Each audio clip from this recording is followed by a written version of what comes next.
I remember the day when my grandfather was being taken from the home, from my grandparents' house. And I remember him being placed in the ambulance to go to the hospital. And I remember this girl I was liking at the time asking me, did I want to go to the hospital and follow my granddaddy to make sure he was good. But I was so caught up in wanting to follow in behind this young lady. Not that it was bad, but I neglected and thought that I would have enough time to go visit my grandfather later. Not understanding and knowing that I would never have that time anymore, because then my grandfather would be dead basically that weekend, about 2 or 3 days later.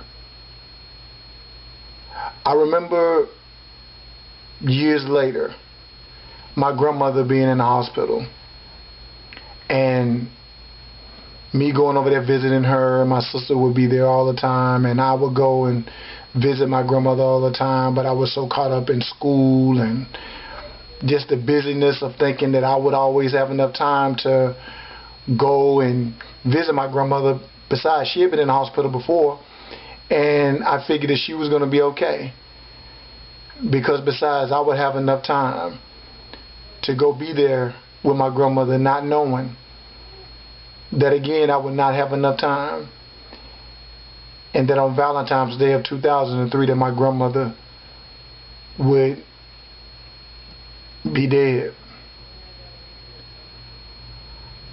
I remember back in the 90s, you know, back in 1995, I remember somebody coming up to me telling me that somebody was talking about robbing me. And I remember thinking to myself, why would anybody want to rob me? Yeah, I was out in the street doing dirt, selling dope and doing stuff, but at the end of the day, I felt like I was a good person and that nobody would ever do anything wrong to me.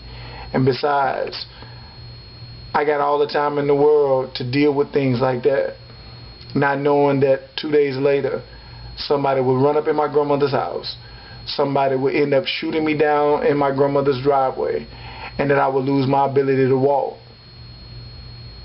I thought I had time. I thought I had years. I mean, I used to like to run when I was a teenager, but I went from running and jogging and doing things like that for fun and for sport to running from the freaking police, or running in behind a bunch of different women, or running the streets trying to find a good drug dealer to sell dope to. I just assumed that I had all this time to do the things that I wanted to do, not knowing that that day, July 19th of 1995, I was going to lose my ability to walk. I remember ending up going to prison. I remember in prison reading books and writing tons of papers and taking all kind of college correspondence courses, having deep building conversations with a lot of the brothers that were in there, and having all of this thing about thoughts about when I got out of jail, that how I was going to do better and go to school. But I ended up getting out of prison in '98 and not even going into school into 2003. Why? Because in that time frame of getting out of prison, yeah, now be clear, I didn't go back to selling dope, but I procrastinated. Why? Again, because I just thought that I had all this time. And see, what I've learned lately is that procrastination is an enemy. What time are you wasting? What dreams are you putting on the back burner? Not even on the back burner, but what dreams, passions are you putting off to the side? Let me tell you something. Somebody died last night that had some passions that had been putting them off for years. I work in the jails with young people, and let me tell you, I hear all the time, I wish I'd have gave my mama that hug, or I wish I'd have been more respectful to my baby mama, or I wish I had not taken my time and my freedom for granted. But one thing that I learned is, it ain't even the incarceration of the mind. I mean, I said that backwards. It's not even the physical incarceration that's bad. I mean, because guess what? You can move past that. But the most dangerous thing in the world that I suffered from and continuously have to deal with myself on is being incarcerated in my mind.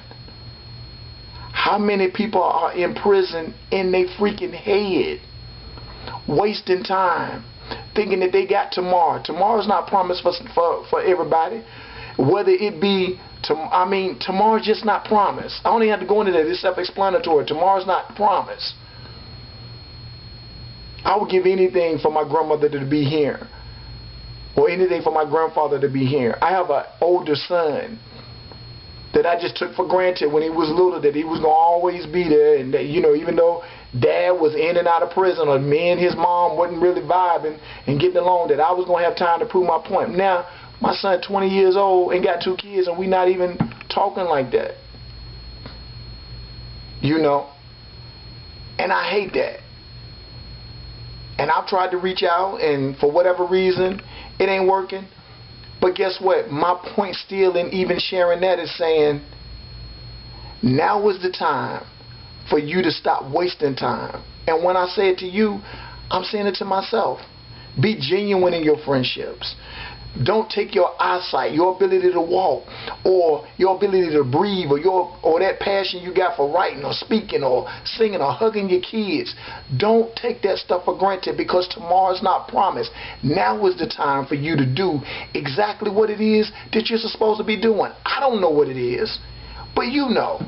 You know what you would do for free. You know what gets you hype when somebody asks you to do it, or even when nobody even asks you to do it. That when you do it, you feel hype. You feel passionate about it. Because guess what? One day, whether we like it or not, we all going to be laying up in the front row for people to walk past us looking down at us. And my thing is, I would rather for people to walk past and look down at me and say, yo, that life thing, he did that. He pursued his dreams. He left a legacy of love and hugs, and he was more than just putting posts on Facebook and pictures on Instagram, but he said something that mattered. And he lived his life like it mattered. He did not waste time.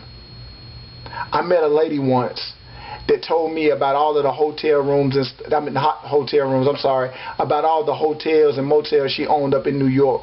And she began to tell me about all the wonderful trips she took. But then she started crying, and then she told me about how her children that she has don't even speak to her now. You know why? Because while she was spending time pouring her energies into buying up hotels and motels and pursuing her trips and her relationship with men, she neglected the time that she spent with her children. And guess what? Now her children don't want nothing to do with her. And she's 80-something years old and has heart disease. And she told me she's dying.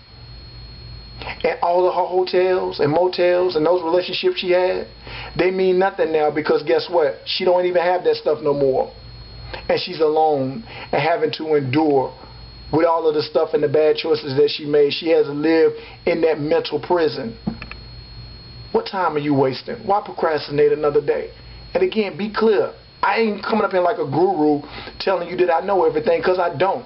I've made mistakes. Hey, I probably made a mistake today. But what I'm trying to do now is learn from the mistakes and not waste time. I want to tell you the truth. And the truth, again, is tomorrow's not promised to nobody.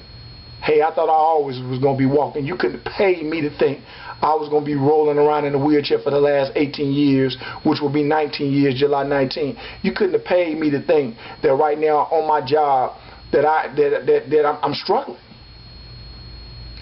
Trying to wonder how I'm going to pay my next bill. I'm being honest. But I ain't going to sit up and tell you everything is all good. All I'm saying is that now is the time. Don't procrastinate. You are waiting on you. I would say the world is waiting on you, but nah.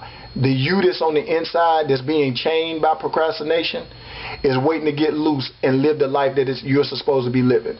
So get free, and remember that now is the time. Peace.